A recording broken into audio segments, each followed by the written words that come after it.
We're going to walk into one of the things that was just talked about is we must increase home ownership. I have been incredibly impressed by Casanova's ability to work with family, friends, and others, and specifically people of all races, but specifically African Americans, to make sure that we're increasing home ownership. Let's bring to the stage Casanova Brooks, Omaha's very own.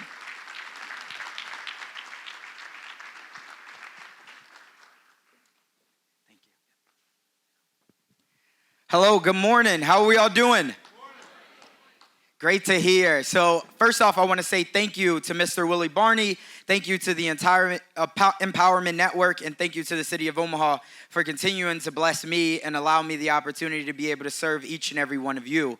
So I know that we have a very short amount of time before we break out into the session. So I want to give you a little bit of background on me and also tell you, how I've been able to serve and what I look forward to doing in the next 5 to 7 to 10 years to help rebuild the village. So for me, I moved here to Omaha about 5 years ago.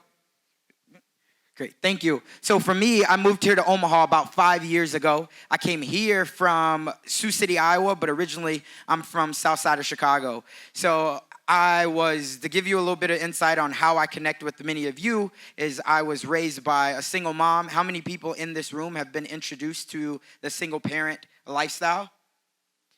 So a fair number. And we've all had other people that have contributed to our success and the reason why we're in this room today. So for me, it was my grandma. She wanted to help ease that burden of raising a young black boy in south side of Chicago. And I think that she did a pretty good job of it. But for me, the one thing that I knew growing up was that I had big dreams, I had big ambitions, but my family never owned a house, car, business. They never owned anything. So I knew that if I didn't come, something I always say is if I didn't come from a wealthy family had to come from me. So that was so important for me. And I understood also that in the beginning, if I was going to change my situation, first I had to go get the information, but it didn't matter if I didn't have the implementation. So for a lot of you all, the reason why I talk about that this morning is because we're going to get a lot of information. Some of the brightest minds in Omaha are in this room today, and they'll be hosting these breakout sessions. So remember, all the information that you get, you must take 1 to 2 things out of there, and you must find a way to implement.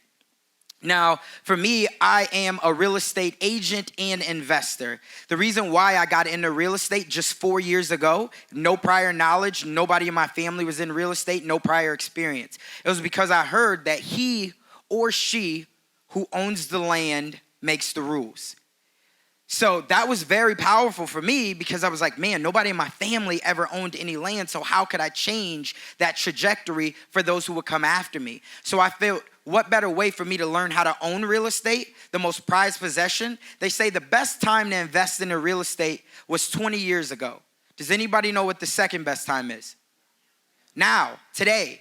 So for me, when I first heard that, I was like, wow, okay, what can I do? Because I understood that land would never depreciate. And most of the time, real estate does not depreciate. I've had friends, I've had family, I've had clients that have come to me and said, well, what happens if you have a market crash? That doesn't matter as long as you don't need to sell tomorrow. You hold it, you wait, and eventually it will come back up.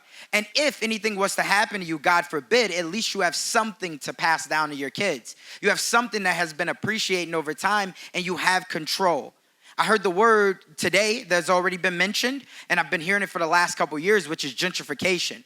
And we do a lot of rah-rahing about how we want these changes. But at the end of the day, if you don't have a seat at the table, you have to make a seat at the table, right? And the way that you do that is by having some type of ownership. There's about $300 million that's expected to be put into North Omaha over the next 5 to 10 years. I want to say about $25 million of that is in the new North Omaha Business District. How many of us will have businesses or properties in that district? We all should, if we want to have some type of ownership and say in it. And there's many ways that you can get your foot in the door with that, and we'll talk about it a lot. But the first and most primary way is, I think, home ownership. That's what you have to do. Now, I want to go to a slide because we don't have very much time.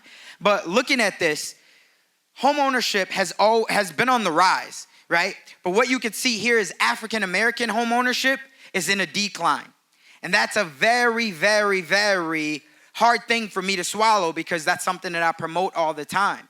And when we talk about we got to own our own land, there's so many things that you can do but first it starts off that we have to have the education of things that we can do. When I look back at a decade ago, 10 years ago, what happened? We had a lot of home ownership. If we look at it, we were on the rise. We were at 50%, which was the highest that we've ever been. But then what happened? The market hit recession, right? And what happened with there is they started to redline. They started to have these different products which were considered as subprime mortgages and subprime products. And who did they target?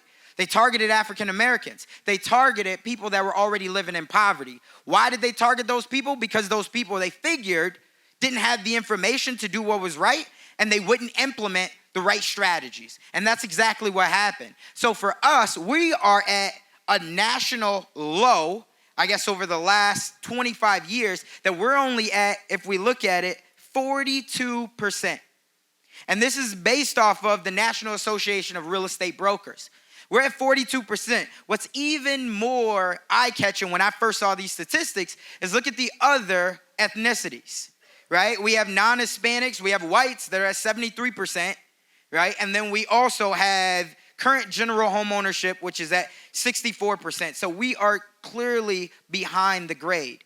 Now, for me, the thing that I always promote is home ownership, and the reason why is because for me and a lot of my clients that I see in the crowd right now, as well as some of my best friends, for me, myself, just 4 years ago, I'll give you a little bit more backstory on who I am. 4 years ago, I had the toughest week of my life. And with that, I lost my mom, I lost my job, and I lost my home all in 1 week. I'm a single child, so I have no brothers and sisters on my mom's side, and my mom was my biggest supporter. I moved her here to Omaha. Within 24 hours, I lost her. Well, I take that back. Within 24 hours, she went to Methodist Hospital. Within a week and a half stretch, I lost her. So she never got to experience the joys that I had from Omaha for only just being here for 1 year. Fast forward, within 9 months, I was able to do 46 deals, $8 million in volume, and I got the Rookie of the Year here in Omaha. So that was something that I was very, very proud of. So I am hosting the Home Ownership Conference with Teresa Hunter and also Earl Redrick, and I would love to tell you more of the strategies that I've been able to do and I've been able to help clients and family and friends do. But I hope that if you don't already own a home now, that you will really focus on that in the near future, because that is the #1 wealth builder for African Americans and people in general. So thank you all for your time this morning.